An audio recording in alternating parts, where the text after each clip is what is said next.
You keep asking yourself a painful question you don't say out loud.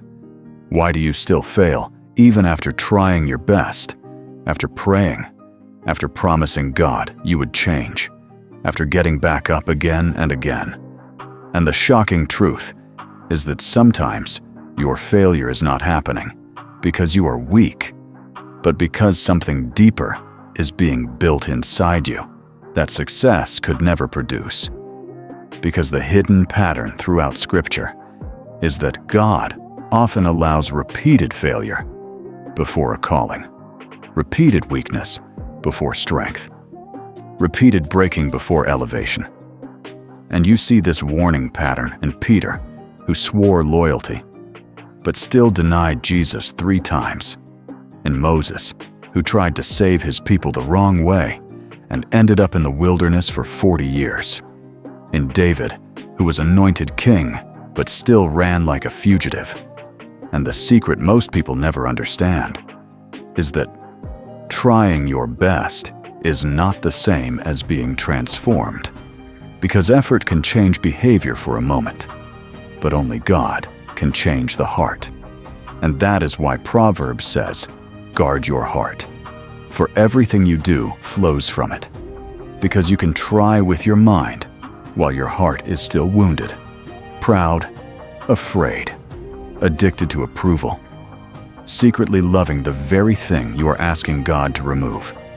And this is why Romans 7 feels so painfully real, where Paul says, the good he wants to do, he does not do, and the evil he hates he keeps doing, which reveals the first hidden insight. You may be fighting the wrong battle because you are fighting actions while God is dealing with identity. You are trying to fix what you do while God is trying to fix who you believe you are.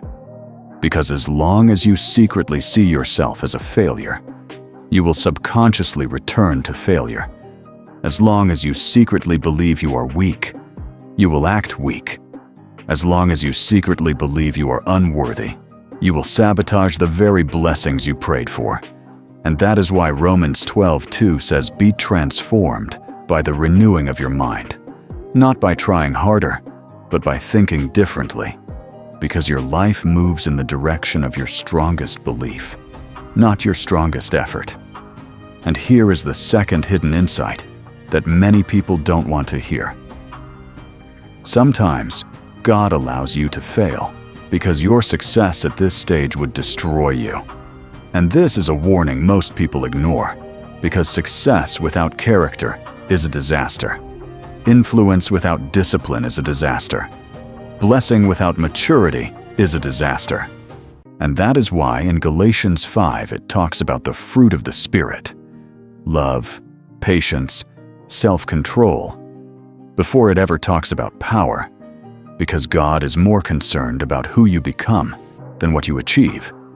And the painful truth is that failure is one of God's most effective tools for killing pride, killing self-reliance, killing the illusion that you can do life without Him. Because as long as you believe you can handle everything on your own, you will only pray as a last resort instead of living in daily dependence. And John 15:5 says, without Him, you can do nothing.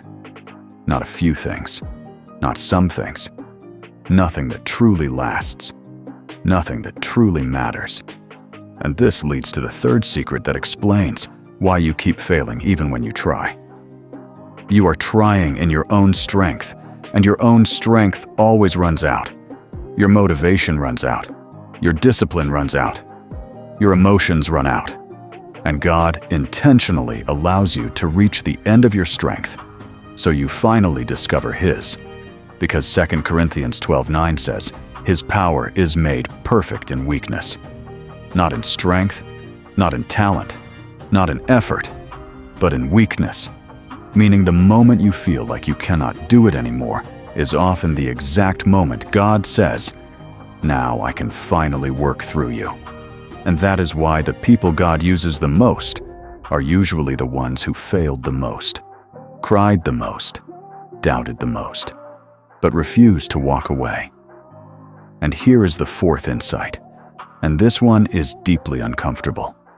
Sometimes you keep failing because you have not fully surrendered. You have partially surrendered. You have emotionally surrendered. You have verbally surrendered. But you have not strategically surrendered, meaning you still keep certain doors open, certain habits hidden, certain relationships that pull you backward, certain environments that trigger the very cycle you are praying to escape.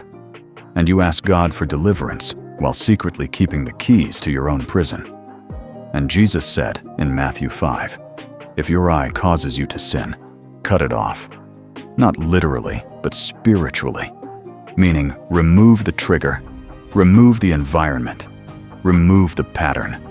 Because willpower is weak when temptation is constantly in front of you, and wisdom is not trying harder. Wisdom is restructuring your life.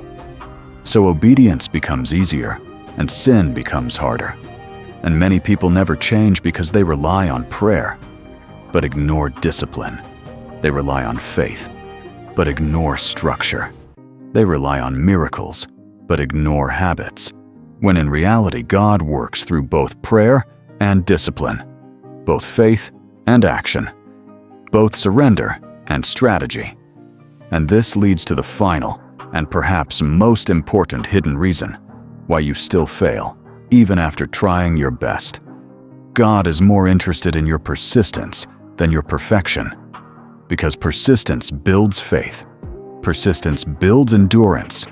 Persistence builds a relationship with God that is not based on feelings or results, but on trust. And James 1 says, "The testing of your faith produces perseverance."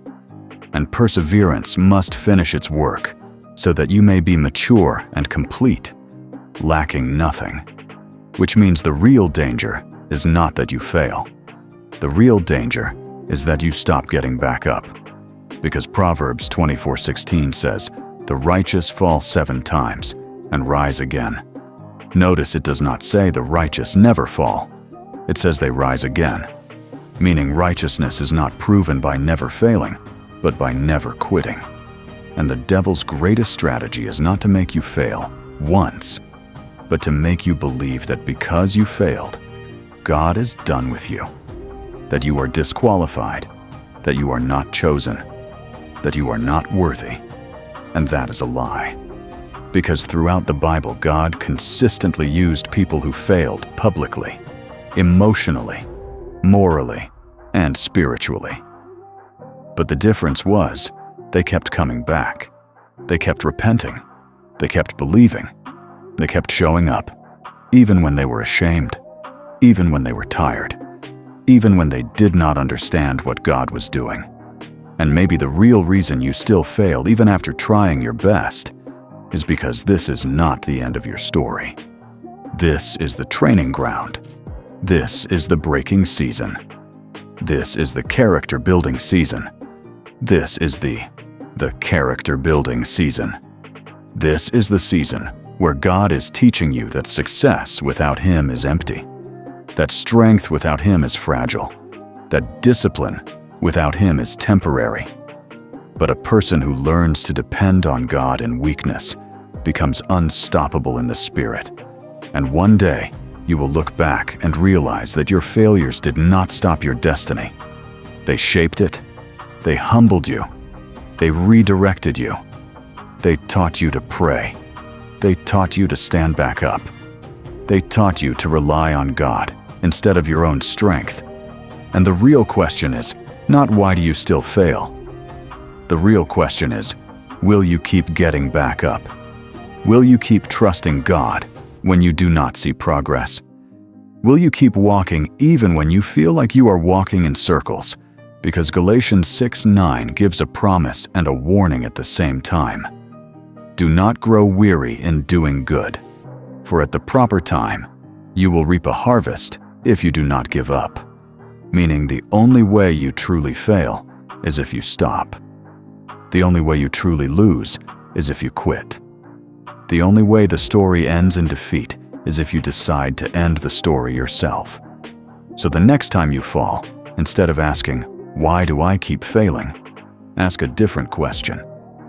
What is God trying to build in me through this?